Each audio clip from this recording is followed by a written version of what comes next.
Ben adır kent başa bu hangi kara bizden işhanı çat kent komutuğa. Mansa yolun bana sen. Ben çok musun oğuşayım ha? Ama bir gün oğuşayım ha. Yurttaşlar. Ben düğünden başlayıp kent başa buğalığım için. Ben sizlerini buraya yığdım. Sıraladırım bu kaptı bu. Hey! Ha! Benimle bir çökülep gile, pekrep gile cuma. Hey! To'xta. Anım oldu. To'xta. Hey, nima olding oldrash? Bop, qo'ylarga qurg'a taklif beray deb hechizlik qilmangan. Men shu malning cho'melasiga bir yoqqa gachdan yig'ilachib buguncha. O, atiyaniga qo'ylar och qoldim. Ya senga qo'yingmaymi bu ya? Qo'yma. Sizlar g'amanglar yeyapti, men kart boshlig'im gapini anglamamsan sen. Qo'yinglar g'amang yeyapsan sen. Mang. Bu kart boshlig'im gapini anglash kerak. Meni g'amda, sizlarni g'amda. Oho, nega bas quplash qilmaydi ekan juma, ilohim sendan. Jiqqa qilmay menga. Malikalarga seni ko'rsil dajib mangdan maqaldi ish qilib. Yurttaşlar. Men bugundan boshlab kent boshliq bo'lganligim uchun sizlarni bu yerga yig'dim. Bu yerga yig'ishim asos sabab bundan keyin shu yuqoridan tushgan yaxshi faoliyatlarni aslarga yetkazib turma.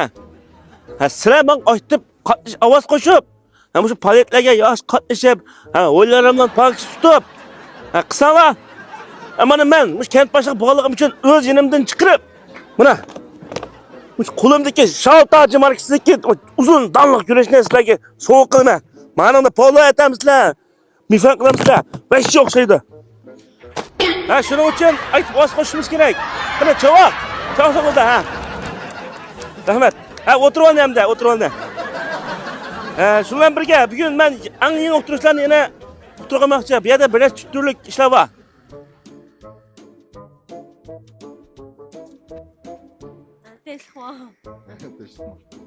Hey, ilohim ko'rinmam dumallada. Kördüm ha. Ben meydanda uşaq olan yığıp qalaymagan gaqil turibdi. Gaqsaq gap o'tmayapti onunga. Astagfirullah, nima deydigansiz hamda?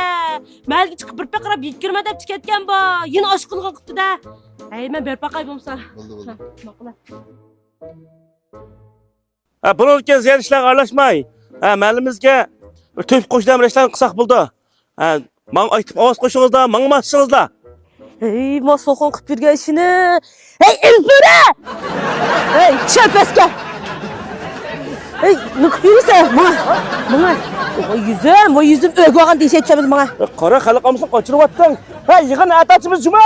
Menga. Nima bundoq cho'ngmaydan bilmaysan. Somkam. Men olmay, menga. Menga. Menga. Qancha menga.